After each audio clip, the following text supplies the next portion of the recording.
my calculations are correct, when this baby hits 88 miles per hour, you're gonna see some serious shit. They're here. Do you really think you have a chance against us, Mr. Cowboy? Yippee-ki-yay, motherfucker. It's showtime. Right, welcome everybody to another episode of the VHS Strikes Back. I am one of your hosts, Chris, and my co-host, and maybe not for much longer, is Mr. Dave. Hello there, Dave. Hello, my very good friend.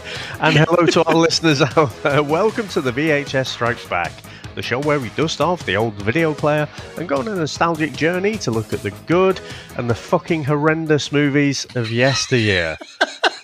Now, Chris, what are we going to review this week?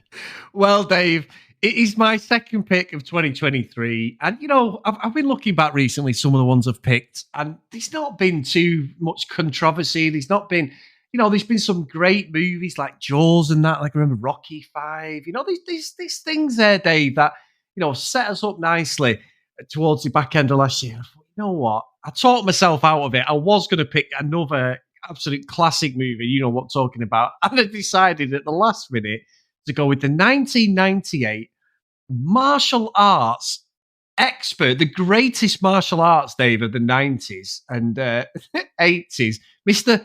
Loren Avedon. And this one is called Deadly Ransom. And it is fully available on YouTube at 1 speed, 1.25, 1.5, and 2 speed. Just for anybody out there, it runs at an hour and 37. He's a psychic Navy SEAL, Dave. And what a movie. Now, Dave, have you even heard of this thing before I threw it out there? I have not ever heard of this one. And obviously it's getting towards 2000, isn't it, at this point? So 1998. Wasn't it Nick Fury, Agents of S.H.I.E.L.D. that came out? Was it 98 or 96? 98. Yeah, 98. Yeah. That is a great movie, Chris. Fucking Hasselhoff's Nick Fury, Agents of S.H.I.E.L.D. You lambasted me for making you watch that one. And fuck me, that is a great, great movie in comparison to this one. But yeah, I mean, 98, let me think, I'm sort of starting to think about entering the workforce. And so my video watching time starts to diminish a little bit through the 2000s. But yeah, by this point in my life, I wasn't really watching, you know, these straight to video martial arts movies. I'm not even sure if it was distributed over here, to be honest, Chris. Did it get a UK release? I never heard of it at all. What I do know is in 1996, I mentioned this before, that's when I started working at Blockbusters, and I remember Mel Gibson's Ransom coming out because there was a whole part of the wall dedicated to that, and so everyone, you know, no matter how many copies we had in, everyone was coming in, and you know, they used to hang around because you'd have a drop box outside, or people are walking in and handing movies back all the time, and it was only an overnight one, wasn't it? So people would be hanging around like, is that Ransom? You know, almost hounding and harassing people as they're coming in to return videos. So yeah, I remember that one, and this is kind of like that film must have influenced this one. I think, you know, this is a couple of years later, and it's just like, let's take all these different plot points and sort of throw it at the wall and do something, you know, as an excuse to get some martial arts in the flick as well. You know, and I'm okay with that. I'm okay with, you know, it's like watching a porno movie and you know, moaning about the plot. You're not watching it for the plot. But yeah, this one's something else, this one. I mean, how about yourself, Chris? Never ever heard of it, Dave, but it was on the radar when I did Manhattan Chase, and I thought, it's Loren, it's the legend, you know, my absolute man crush, Dave. I've got to throw one out there. I've got to bring the podcast back down, give it its earth rod again, give it, you know, the meat and bones of what this podcast was never supposed to be built on, but basically me trying to shaft you, Dave, but sometimes inadvertently shafting myself when we watch these movies. But look, the premise of it, like I say, when we did Manhattan Chase, it was a very close second, this, and I've had it in my head. As soon as I've read the dialogue of a Navy SEAL with psychic powers, I was like, this is glorious. Dave is going to fucking hate me even more at this point when he's having to sit there watching it and he's like, Chris is a fucking bella, knowing exactly what I was going to pick, which I probably will pick for my next one. It's just ridiculous, Dave. And I think Loren Avedon has done some movies, and I follow him on social media. We both do. We've both sort of interacted with him on Instagram and that. My God, he has literally had a career of just phoning shit in, Dave. And this isn't, he's not just phoning this one in. He is literally in a call center on every phone line with this one. Absolutely classic. And I honestly, I get so much enjoyment knowing that you've had to sit there and watch this, Dave. Well, he was the co-producer, wasn't he? So, he's funded this, or at least part-funded it himself. Oh, my God. So, I mean, if he's I don't know if it's a case of him phoning it in, but since the heady days of No Treat, No Surrender 2 and 3, this is a severe drop-off. And I don't normally like to show my hands this early, but Christ almighty, I think anyone who's watched even the trailer for this one knows kind of where it's going to go, I think. So with that, Dave, for that bombshell, shall we get into the trailer? Let's go. There's been a recent series of abductions of wealthy businessmen in Rio de Janeiro over the past 8 months. The deal is hostage for ransom. Let's start with, say, $50 million. $50 million, she's crazy. That's why you're here, Max. Max, Jackie and her father are being held for ransom. This is the first time an American's been abducted. This video is your first introduction into the new game, Your Money or Your Life. So until the payment is made, Jackie and Mr. Marlin will be kept alive. What's the time frame? 10 days.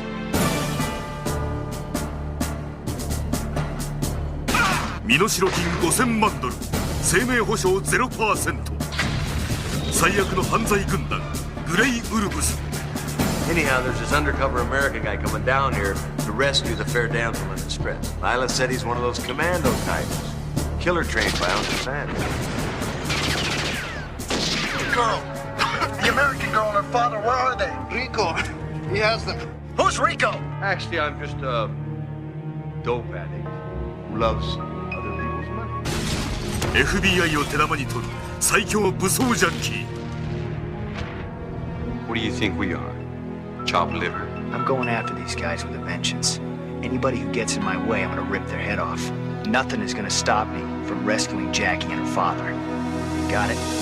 奴らは海からやってくる囚われた愛する人を救うため男たちが挑む決死の奇襲作戦海軍特殊部隊 C そして CIA の怒りが炸裂する Well, I wouldn't worry about him. It's your fate to die. フェイスオフ、ジャカルなどに続き今話題の超肉弾軍事アクション最新作ついに登場デッドリー・クーガー Loren Avedon. In fact, you know what, Chris? I'm going to go full-on trailer guy for this. Loren Avedon is Max Leitner, a kick-ass Navy SEAL who also happens to be psychic. Max's girlfriend and father, a wealthy banker, are kidnapped by a gang of thugs, and Max will embark on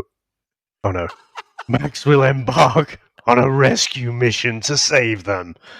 Now, Chris, what do you reckon to the opening of this movie? Well, I know it's going against.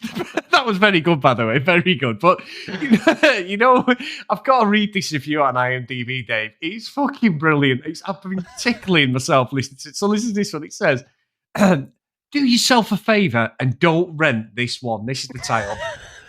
So, not so much for the basically do yourself a favor, don't rent this one. Not so much for the $5 you'll be wasting, but for the 84 minutes of your life that you never get back. This movie is so horrendous that it will leave you in a state of shock and at the crap you have just witnessed. This is one of those movies that makes you wish IMDb had negatives in their rating system. I, for one, will be emailing Avedon and asking for my $5 back and to do me and everyone else a favor and not make any more movies. he makes Oliver Gruner look like an Oscar contender. Dave, that is fucking brilliant. And the guy's name's actually Loren Avedon, which is even more worrying. He's 1 out of 10. July 7th, 2000. Fucking brilliant. He's even reviewed his own fucking movies negatively. That is... Now, you did mention he's very active on social media. I don't think anyone, strangely, Chris, has reviewed this before. So it's not out of the realms of possibility that he might listen to this. But so what I'd say is it's all said with love, but it is shit. Anyway, I have thoughts, Dave. I have thoughts. So we start off and we're getting a very similar start to a lot of Loren Avedon movies. You know, in this one, he is a Navy SEAL, looks in good shape. He's with his team. Shocking. I've got to say, the dialogue, fucking hell, is terrible. So they come it's not exactly what they call, what's the one with Saving Private Ryan? It's not like Saving Private Ryan when they're in Normandy and that, but they get off this fucking speedboat and they're all there, fully you've got the wife beater vest tops on showing the guns off. You know, they're pointing the guns wrong. One of the guys as part of the team, when they moor up on the beach, they're all looking at Sentry. One of them starts pointing at the sea and starts looking and scouring the water that they've just come out of. So I'm like, why would you do that? And then they sort of meander onto the beachfront and they end up in this camp and they're doing it all quietly because they're rescuing this guy. What I was crying at, Dave, and it fucking had me. There's about 5 in Avedon's team. He's the leader, Max. Max Leitner's a great name. It's a proper cartoon name from the 80s. It's like when Homer Simpson gave himself the name Max Power. Yes, yeah. He's doing it I mean, the guy off Mask was called something like Max something, wasn't he? But it's very similar. And anyway, they're all there as a team. And they're going through this camp, and this guy's just getting electrocuted, and he actually should be fucking fried like an egg. The amount of fucking electrocution he's getting, he's fucking shaking like fuck. It's either that or he's pulling one off, Dave. He's absolutely just going for it. The old electrodes to the pods, isn't he? Yeah. He's getting fucking electrocuted. But they kill Avedon's team. Kill 2 guys, right? And they're already dead. They've both been garroted with fucking wire. One gets stabbed in the neck, and then Avedon's there with a cigar, and he goes, you guys got a light? It's they're dead. They're on the floor dead. What the hell are you doing? Honestly, I swear to God, this has got some of the fucking most ridiculous bits in it I've ever seen. It was unbelievable. Well, what I can say, Chris, so the script credits have gone down to both Loren Avedon and a chap called Robert Hyatt. And if you go to Robert Hyatt's IMDb page, his top known for film is Deadly Ransom. The other one, also Alien Seed. He was credited as the writer for that in 1989. IMDb rating of 2.5, Chris, which you will struggle to get. I was saying 3.5 for this one is pretty low. It's rare to get that. Eat My Fucking Dust was something like 5.6. So to get 3.5 or 2.5, that's pretty fucking terrible. So, yeah, I think some of the hammy dialogue, I think mostly you've got to look at Loren for that. You know, he's the one with the story, so him and Robert. But yeah, it is pretty awful. And the thing is, this guy who's getting rescued, we see the Navy SEALs in action, and I think some of the supporting actors there are beefed up, aren't they? But it just sort of makes Loren look a bit skinnier. Yes. He's never had big arms. He's never had the big, steroid-infused Jean-Claude Van Damme arms, has he? So it's like, just put a shirt on, mate. That'd make it look better, because don't surround yourself with other supporting actors who've got big guns, you know what I mean? But the guy that's getting electrocuted, and really tortured, when he gets rescued, he's just like, he seems to almost be one of the team then. he seems completely cool with it. He's not like traumatized or anything. He's just like, oh, how are we going to get out of here? It's just, oh, fucking hell. And it's at that moment when I'm like, oh, fuck me, this is going to be a long ride. Yeah, because the guy, when they rescue him, Loren Avedon's there, and he's like, he's fucking pilling, and he's like, right, you go now. The guy runs out, gets shot in the leg straight away. As soon as he fucking, like, you get out of it, I'll cover you. Comes back, and Loren goes, he goes, tourniquet your leg. And he goes, you okay? He goes, it burns a bit, but I'll survive. It's like, oh, you're a fucking surgeon now. He's like Chuck Norris, isn't he? Yeah. Again, I don't think he's explained. I don't know who that guy was they were rescuing at the start, but fucking hell. There we go. And then when they do get away, what's funny is they go outside and they're like, one of the team stays back. He gets in the car. There's a couple of they're just shooting. Got like the fucking stormtrooper levels of shooting accuracy, haven't they? And they're just like firing wanton bullets at each other. But one of the guys decides to like go through in the car, and he sat in the back, shoots the guy in the head. It's ridiculous. Then he blows up the radio, which is playing some sort of like Waltzing Matilda type song or something. And when he comes out, he pulls up in like a fucking Jeep, and he's like, pickup truck's like, hey, do you want a lift?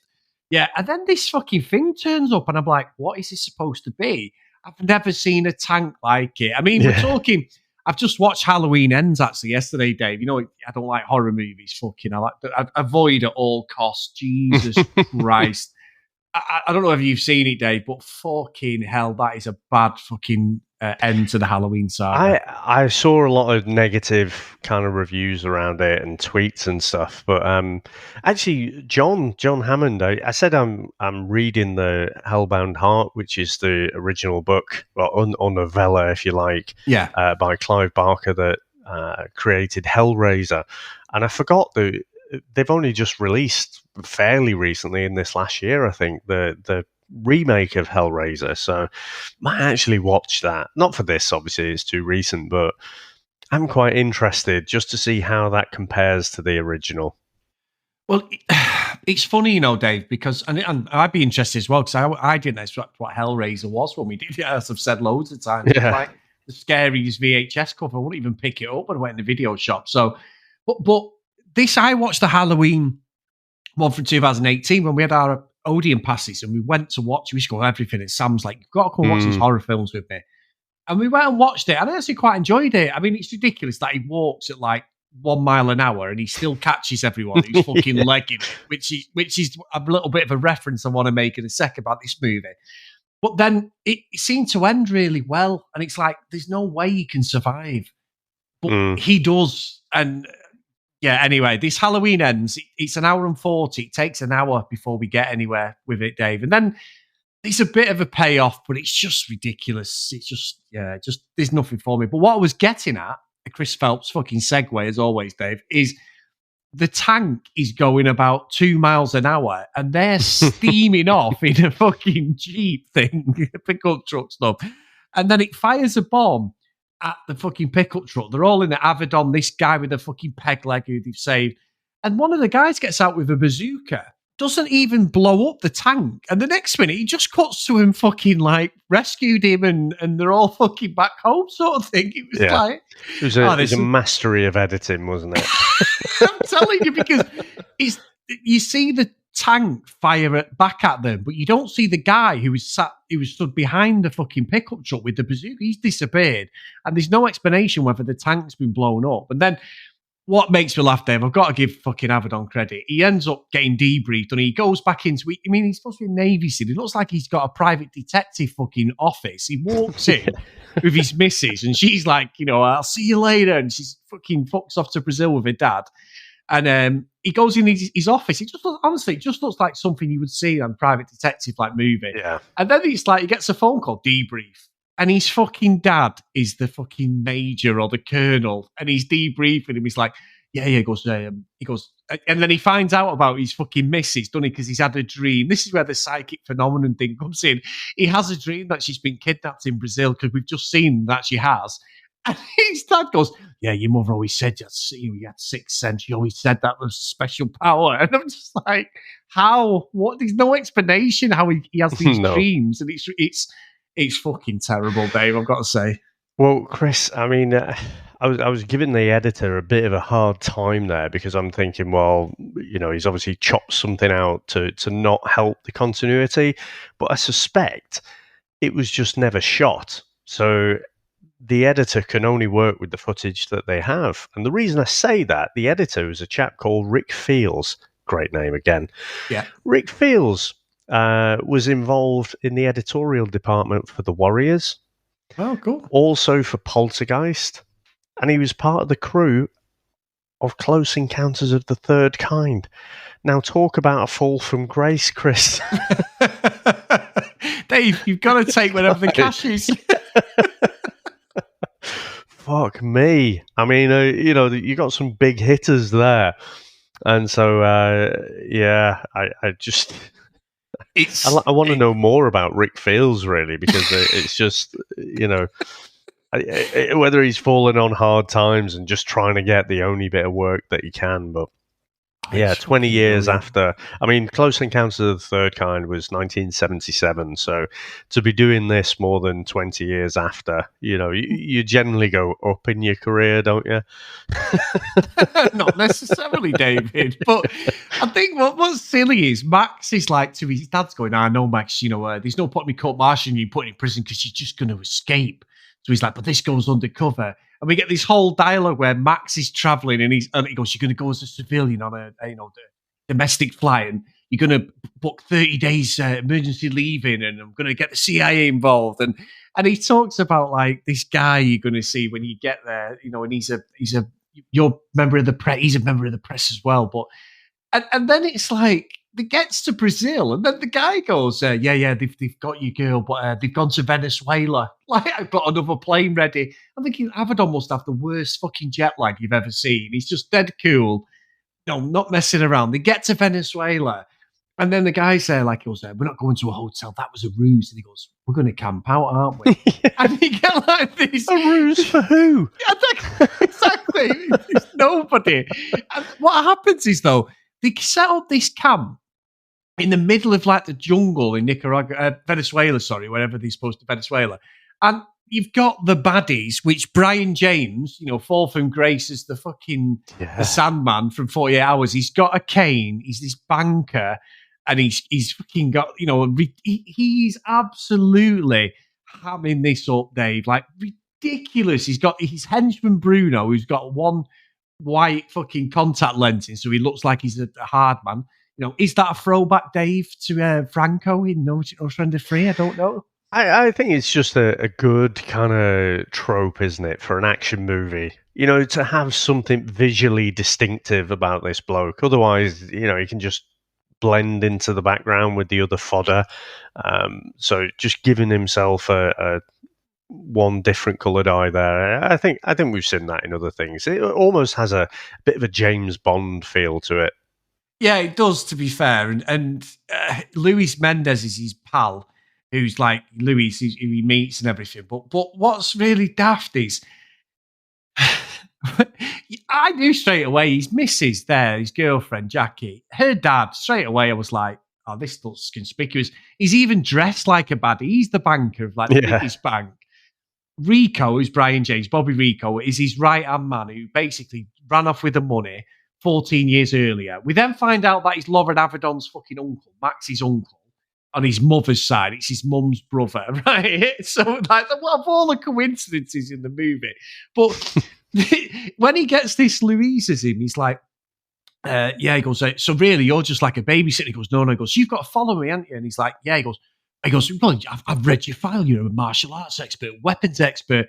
They go to this bit where the camp is, where they think like his missus is. Fucking Lewis gets absolutely hammered. He shows no martial arts skills, gets beat up. They're throwing knives and that. But what gets me is, Dave, like, they're supposed to be inconspicuous and everything, right?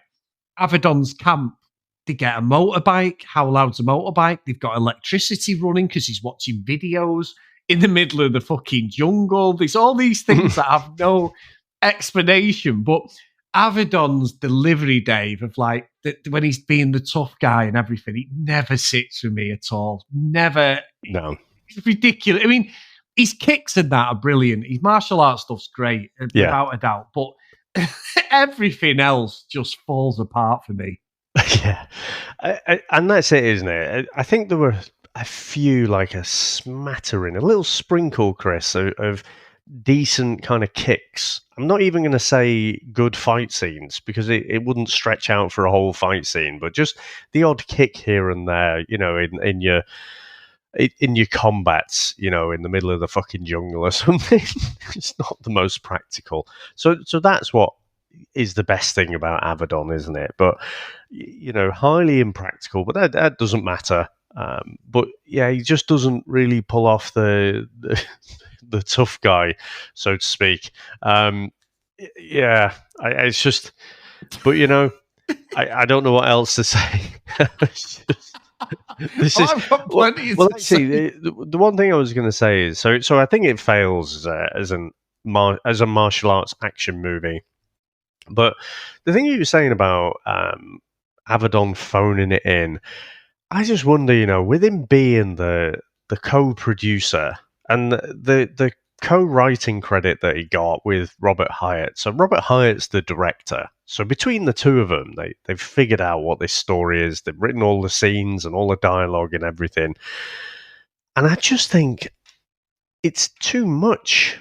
If you think about it, to do all that, to be the producer, to make sure you've got the investment, to make sure you're writing the lines, and then to choreograph the fight scenes and everything, and then deliver it, and then, shoot it as many times as it takes to get it right. That's one of the things with the Hong Kong movies. The fight scenes are so fucking good because they've probably been shooting it for a fucking month to get the looking absolutely perfect. So I just think a lot of this looks really laboured and I think it's through Avedon just trying to spread himself too thin, because I don't think at this point in his career, he was scratching around for stuff to do. It was after, all the run-ins with co-stars and whatever. So I don't think people were knocking down his door to, join their project. No, and I think you're right, because you can see with Avedon, when we've done these movies, like Manhattan Chase is around this time, in 2000, I think, wasn't it, Manhattan Chase? Yeah. And you can clearly see where his career goes, can't you, with these movies? You can clearly see it, like, it's just so low budget, and like Brion James, he's not fucking absolute legend, but he's always a baddie, isn't he? He's always like quite consistent as well, isn't he? Even in this, it's Brion James, and straight away, even though he's his uncle, he's going to be a baddie because it's Brion James, and I feel like he's the only one who really gives that consistent performance. Yeah, I do, and he over-eggs it, because you've got like the situation with the son and with the daughter, and she sort of realizes there's something not right about her dad, and then the next minute, like he from nowhere, he just becomes like part of the baddies then, doesn't he? They want 50 million, which, to be fair, for a movie from 1998 is a hell of a fucking ransom demand, Dave. It's not exactly $1 million. Yeah. 50 million is a lot to ask for anything. So yeah, I sort of went with I go with it because we've got no fucking choice, let's be honest. But I think like the premise of it all, like, Luis has been told not to open his mouth and say anything, but he says, I've spoke to my supervisor who spoke to your dad. And he's like, oh, don't tell me. He's put a kibosh on it. It's the end of the thing. And he's like, no, he's actually said it's an unlimited fucking budget, so he can do whatever he wants. And so the best bit of the movie is, and I know you'd seen this before me and you put me onto this, is the fucking prostitute. So there's a prostitute who apparently Luis rescued, and her whole family absolutely love Luis because of what he did. He's such a great guy and all this shit. And he's there like, she absolutely loves me, this woman. And he's talking about it, and he says, well, we need to get a tracking device in a stiletto. So for some reason, instead of just going to a house and maybe Louise having a coffee with her and that, no, he breaks into her house, gets under her bed as she's fucking servicing one of her clients, which does look like some of a fucking Carry On movie. Let's be honest. It's ridiculous. I mean, I don't even know what they're trying to do, but it's obviously even these action films, right? They're at least an R rating, aren't they? Yeah. Some of them, will be a lot of them will be 18s just because of the violence and stuff, or X-rated in the US. So you're targeting people who've probably had sex, Chris.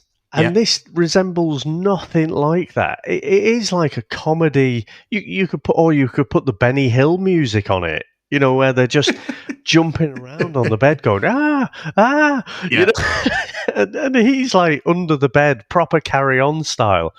I was just like, right, what was it? Whatever it was. 46 minutes, go to there and have a look at this. It's fucking brilliant. It's just, it's so nonsensical. Like, it makes and there's no need for it in the movie, because the next minute, the woman's there, and I don't know why Avedon's like, we need to, we can't tell her what we're doing. She needs to not know. Let's put the tracking device in because she's going to go and have sex with Rico. And then she's like, I don't even like Rico. He hurts me. Takes her top down and relieves, shows us a fucking nipple, Dave. Not straight away. Like, look, have a look at this here. It's just like, and then she's so fucking on fire for fucking Louise. He's like, wear red for me, because he wants, obviously, because of the stiletto and that. And she's like, oh yeah, you've got a thing for me, aren't you freak? It's just like, who the fuck wrote this shit? Who the fuck? Well, yeah, obviously. I mean, we know what happened in King of the Kickboxers with that rather attractive lady from No Surrender Free, don't we? They didn't exactly get on. But yeah, Dave, I watched this thinking, oh my God, how have they ever come to production, really? Let's be honest. It's and I'm not just being a dick. I genuinely struggle when you watch this. You're like, how the hell has he even got this released, like Avedon? By paying for it. I mean, again, I guess he's probably just behind the curve, I think, because the straight-to-video action B movies were kind of dying a death about this time. And I think he's probably just been slow to recognise that and just thinking that still, well, like I say, it's like putting porn together or something. You can come up with any old shit. Let's just Ransom with Mel Gibson. That was popular, wasn't it? Let's put someone up for ransom. Let's kidnap someone, but we'll have a bit of a switcheroo at the end. Navy SEAL stuff, Under Siege, whatever that came out, that was popular as well. Let's have some Navy SEALs in there. Fucking psychics, well, they're good, aren't they? They can get us through some lazy writing conundrums, because I found the whole psychic thing just very inconsistent. Like you say, yeah, flying off here, there, and everywhere. Doesn't realise his uncle is the traitor and whatever. But just like in the middle of a fight scene or something, he just will predict something. I found the whole psychic thing very unexplained and just convenient, lazy writing. It didn't really make for a really good, interesting plot point, did it? No. And I just think it's just fucking horrendous. But I have to say, Chris, not that I'm trying to push you in this direction for the future, because I think we need to put this one to bed for a little bit. But I was actually just scrolling through on some of the Avedon stuff, and it drops off. I think the last thing he did. Well, he's actually got a podcast credit for 2020. Before that, though, some Risk Factor in 2015. Before that, he plays an uncredited Russian guard in Chuck, the TV series. He plays a camp guard, also uncredited, in 24 in 2007. So, I mean, he was really struggling for the work, I think, around this time. Now, he'd maybe made enough money. I can't find. I thought he was still working as like a stunt coordinator, but I'm not seeing a lot of things that he's done there. But there is one in 2000, Chris, called Tiger Claws 3 with Loren Avedon and Cynthia Rothrock. And here's the synopsis. So when a martial artist called Stryker resurrects 3 ancient Chinese master assassins so he can take over New York's underworld, it's up to martial artist cop Terrick Richards to stop them. But he will need the aid of Stryker's former master. Actually, you know what? Brilliant. I'm kind of in for this one. It certainly sounds a bit better than this shit. But I'll be intrigued whether that one is better. I mean, certainly a better name, isn't it? Tiger Claws 3. That gives you the sense that, that we're in for some good fucking martial arts here. I've got to give you credit, Dave. It's your enthusiasm. I've absolutely nailed you to the cross with this one, and you're still fucking willing to go down this rabbit hole with Mr. Avedon again. I think what it is with Avedon is he's a very... he's got a look about him, hasn't he, right? So I get it why he's not ugly or anything, is he? He's a good-looking guy. Yeah. I get it why he was picked and his athleticism. And when you read the story about No Surrender 2, how it all come to pass. Van Damme bottled it with Kurt McKinney, didn't he? He was sort of like, we're going to get fucking attacked, basically sexually attacked when we go over to film over there, Cambodia, wherever it was. And he took Kurt out of it. So Van Damme was out of the question for the sequel. Have you got any athletic guys, does martial arts? Loren Avedon. And he is and to be fair, he was a national champion at Taekwondo and stuff like that. So shit, he is good. And he has no acting skills. It's pretty obvious there. That's not being disrespectful to him, but he's literally, movie by movie, he's trying to become better. And you can see these bits there where he's done some sort of acting workshop and he's tried to bring it in. Some of the things you've seen, like when he's trying to be like dead serious and cry and things like that, they all look so awkward, don't they? And just so, they just never look like right with him. And I think he's at his best when he's doing something like this because there's no real need for him to give us any sort of dialogue at all. It's just, it doesn't matter. You get, in a Loren Avedon film, you get what you pay for, and it's usually pretty fucking terrible acting, but really good martial arts. In this, I don't honestly think we even get that. I'll be honest, I don't. I think it's a really, really strange movie, and it's like you said, it's a director. It's not even a director with DVD. It's not even worthy of being put on a DVD. It's like some fucking university project, and they threw a movie together at times because the editing is terrible. I mean, King of the Kickboxers 2, it's a no we haven't covered properly, and we've both watched it, but he's fucking terrible. The editing in that makes no sense. This isn't as bad, but there's not a lot of point to what's going on, and it gets revealed that the dad is in on it. What a surprise, like Bruno. Then what like you said about I know I'm waffling, but you're talking about the psychic powers. Bruno has a absolute dead-eye sniper shot on fucking Max's head, and he just stares down the fucking sniper barrel, done it from about 100 yards away, and then some guy comes and he attacks him, and then Bruno legs it, and I'm like, I don't understand, why would he leg it? There's some unbelievable things go on in this that there is no explanation to me why they even happened there. I can't even defend Avedon with this one because I honestly don't know what the fuck's going on at times. You know what I feel like this film could have actually been? I mean, because we don't know that much about it, there's very little on the internet about it as well.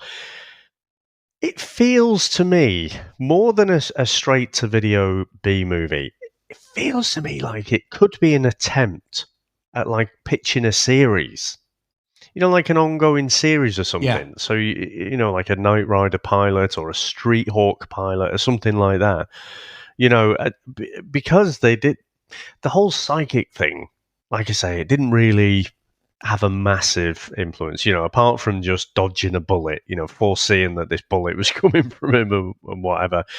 And I think it might be that whole kind of Private Eye style Office, just the way it was shot and everything. It just made me think, is he thinking this could be, weekly adventures of Max Leitner as he solves crimes, as he comes out of being a Navy SEAL to becoming a private eye or something like that. I'm glad you'd mentioned about that because more towards the end of the movie, I'm thinking, I do wonder if this was more supposed to be like a TV pilot kind of thing, straight to TV, and then kick off a series from there. Yeah, I mean, the name is a comic book name, isn't it? really. Max Lightner's a fucking brilliant name. What a name for a baddie, a goodie. Like it really is cartoon levels. It's just a shame, really, because it was never going to fucking win any Oscar thing. But as a movie, there's just no payoff. Is there? Even at the end, you want this massive battle, and Bruno ends up fighting against Max, and Max is fucking brilliant. Actually, he's got handcuffs on, so Bruno's getting the better of him and giving him a kick in, and he's had a couple of kick-ins because he gets captured just a little bit early by Bruno, doesn't he? But then what's funny is the fucking Bruno goes to get him with like that sword thing that he's got, and conveniently it breaks up the fucking handcuffs so he can start fighting him. And they're on this hillside fighting, and the fight, to be fair, the fight is pretty weak, Dave. I think you hit the nail on the head. It's really fucking poor. Usually I can forgive all of Avedon's movies. I certainly can, but the fight's terrible. And when Bruno finally meets his demise, we see that off camera, and the next minute he's got like a fucking load of shitty effects, like he's got a spear through his stomach. It's really piss poor in stages, I must admit. In stages? It could be a bit of slack, Well, on that, Chris, should we get into our final review? Yeah, I've tried my best to keep us going here, Dave. I can't. Let's go.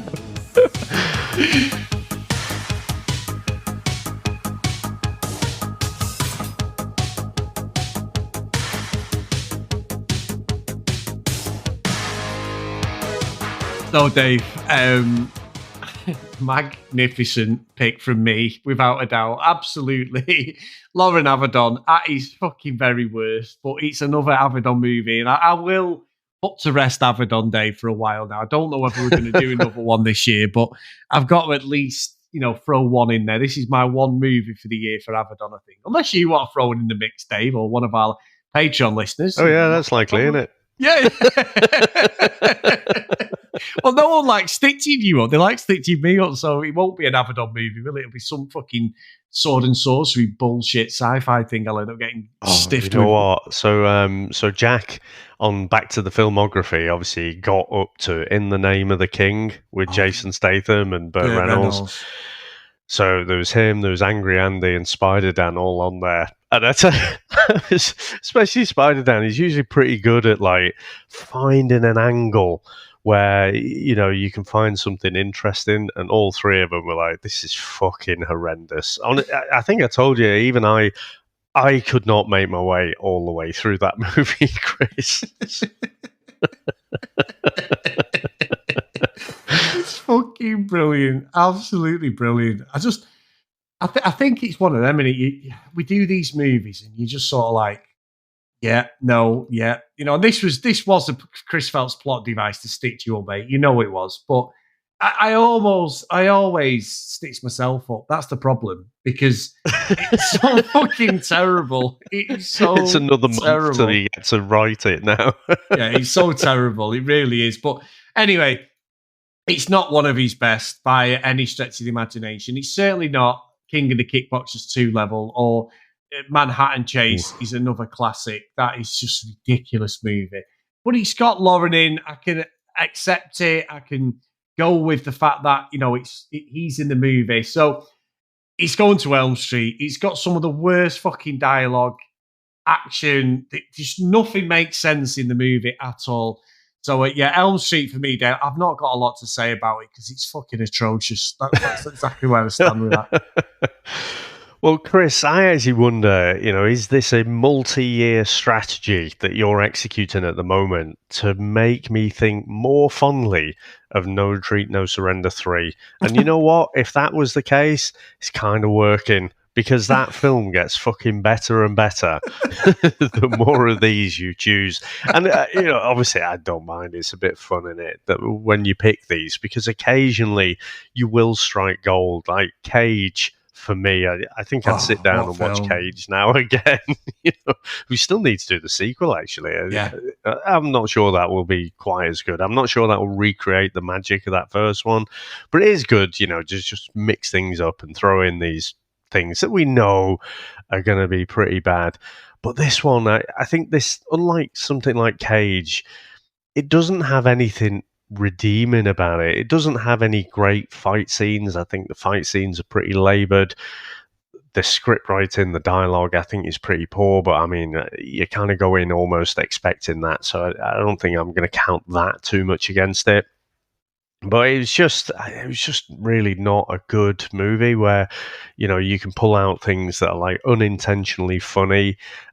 Even the ridiculous prostitute sex scene was, you know, that's sort of semi-funny, but, you know, just because it's ridiculous and it gives you a nanosecond like of a laugh, but then that's it. It's you know, you're thinking in this like martial arts action movie, you shouldn't be having a sketch from Carry On or Benny Hill. So yeah, I just think there's just nothing redeemable for me, and I don't think you need to watch this one unless you are a massive completionist and you're trying to watch everything that Avedon has done. I think you can skip this one quite easily. And yeah, so I'm afraid for me, Chris, it's going to Alderaan. I expected it. It's very rare that you actually do that, Dave. But yeah, I can't argue with that, mate. I honestly cannot argue. Yeah. I can't argue with that. So, Dave, a big thanks, mate, for putting up with me with this one. Now it's your pick next week, Mr. Horrocks, and I've got to say, I am applauding you virtually at this point. So what are we going to be covering next? Well, again, I think we have to say in this space, there seems to be more and more podcasts popping up who do like, you know, 80s and 90s retro reviews and whatever. But I can't think of anyone who will make this kind of transition from Deadly Ransom to the next movie, Chris. So we do have to remind ourselves. And I was wobbling a bit, you know, even when we started the podcast, I thought, should I stick with this good pick? And I have had, you know, I've wobbled a bit. I've picked some other good films as well. I've taken this slot and then I've changed it. And then as we were going through this, I'm like, Tiger Claws 3. Maybe I'll go with something like that. But no, I'm going to stick with my original pick. And Chris, I'd said to you, you know, I've been late to the party, very late to the party, in fact. But, you know, with a bit more time on my hands, you know, coming into the holiday period, I decided I was going to finally start watching The Sopranos.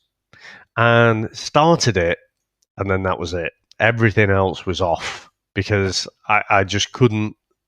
I couldn't stop watching it. I just got to the end of the episode, and then I'm trying to think, oh, right, I've got to watch this, you know, for whatever reason. But no, I don't have to do that right now. I'm going to watch the next episode, and just absolutely loved it. So, you know, it's just a shame. Obviously, they did that kind of follow-up movie and whatever. But I've been in full mob mode, and obviously Tulsa King as well coming out with Stallone. I think that's absolutely brilliant again, and it's a lot of the same language.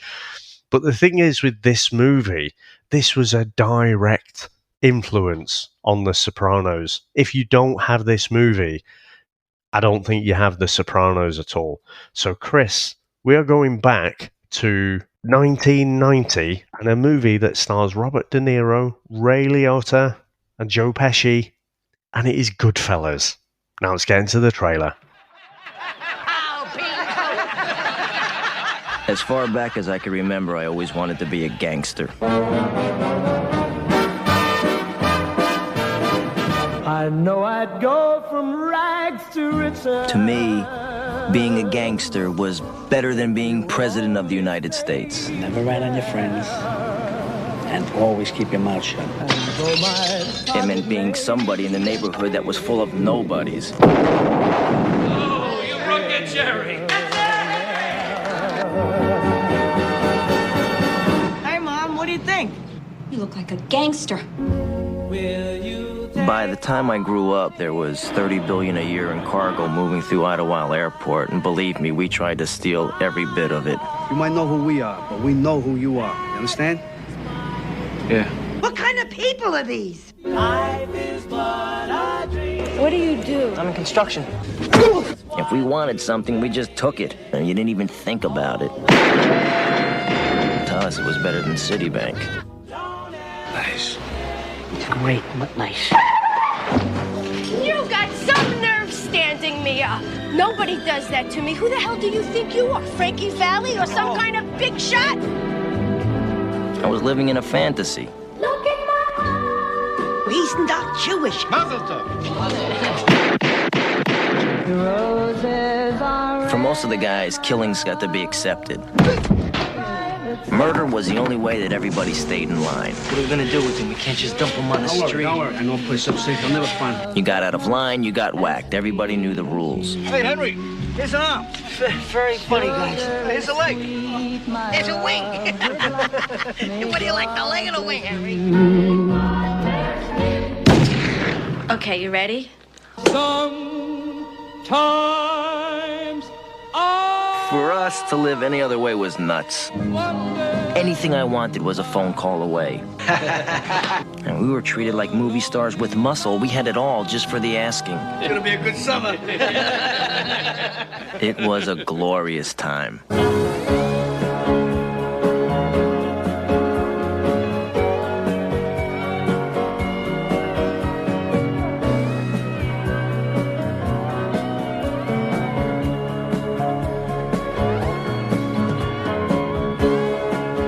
In a world that's powered by violence, on the streets where the violent have power, a new generation carries on an old tradition.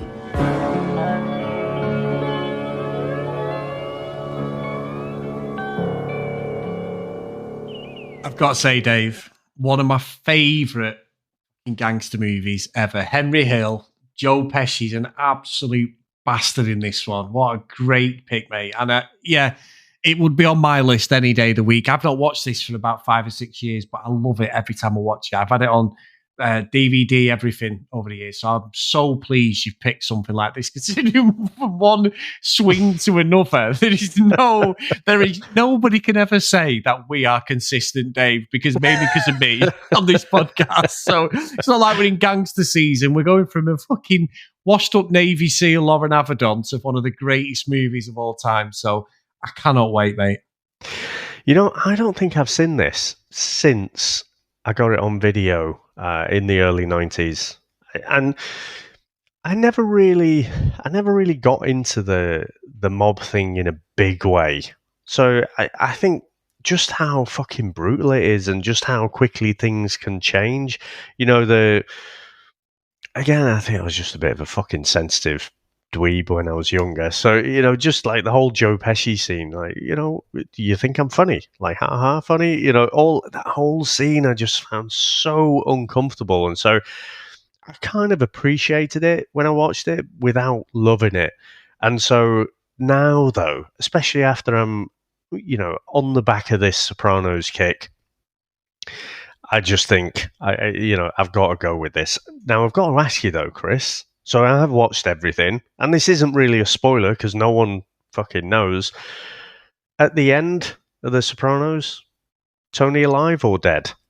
I'd like to think alive, Dave, but the way it blacks out, I think it may have met his maker. But it leaves it completely open. Obviously, unfortunately, James Gandolfino died, didn't he? You know, but yeah, I was always hoping there'd be a return. But yeah, I think he probably did meet his maker at the end. Yeah, I think he did. I don't think it was the guy who was sat at the bar because he's the number one suspect, wasn't he? He kind of looked like a bit of a hitman. But you wouldn't come into a restaurant and let everyone see your face, I don't think. So no. I don't think it's him, but because most of the series was around him, just that whole way it cuts, I just think, yeah, you're dead, mate. But yeah, I think they probably wanted it to be left open because ultimately, if HBO had come with, you know, a ridiculous financial offer, because it was the most successful thing they'd done at the time, wasn't it? Then you could write your way out of it quite easily, you know. So I think that's why they left it open. But unfortunately, as you said, James, he's passed on, you know. And I think this role, you know, just through not through, you know, being a method actor or anything, but just the I was reading up the recording schedule and everything. The shooting schedule was ridiculously punishing, so I think that took its toll on him. And he passed away, what was it, 2013 or something? Actually, nearly 20... was it 2013 or was it 2003? No, 2013 in Italy, I think it was. So 10 years ago now. So, yeah, a massive shame. But, yeah, fucking brilliant. So if, like me, you've just avoided it, I can highly recommend go through that one. But, yeah, there's a lot of the actors who pop up in Sopranos who were in Feathers, Goodfellas as well. So I'm going to be looking out for some of these other sort of side characters. Oh, I can't wait. I know the one who says, come and shine me shoes, he's definitely out of Sopranos. He's a bastard in the Sopranos as well. So with Joe Pesci, that's a fucking iconic bit, that Dave. Fucking brilliant. Right. So, well, I know his girlfriend, Ray Liotta's girlfriend, that's the psychiatrist. Psychiatrist, yeah. Fucking psychic.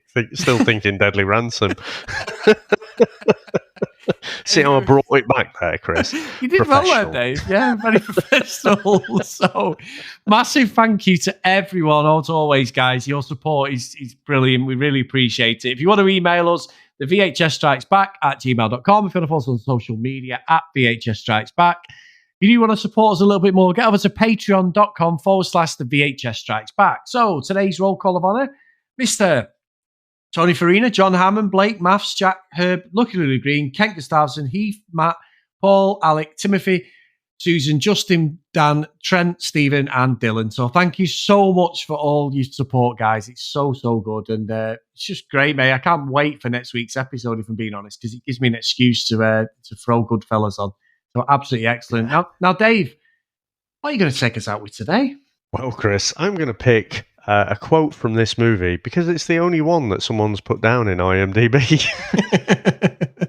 And it's a line by Max Leitner, and it is a classic tough guy line. And he says, "You had it all wrong.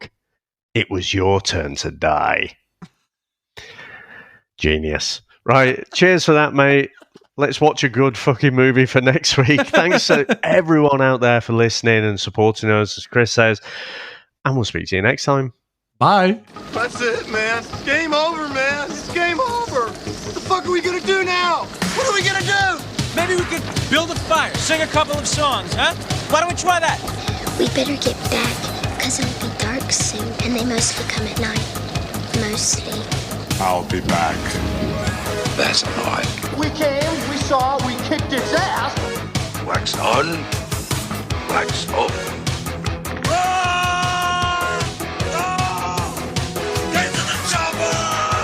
One ring to go.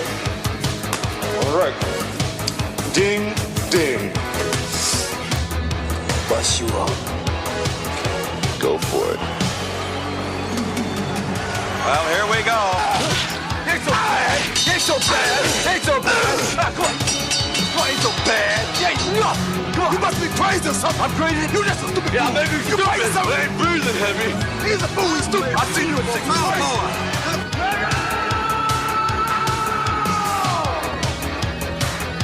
I must break you.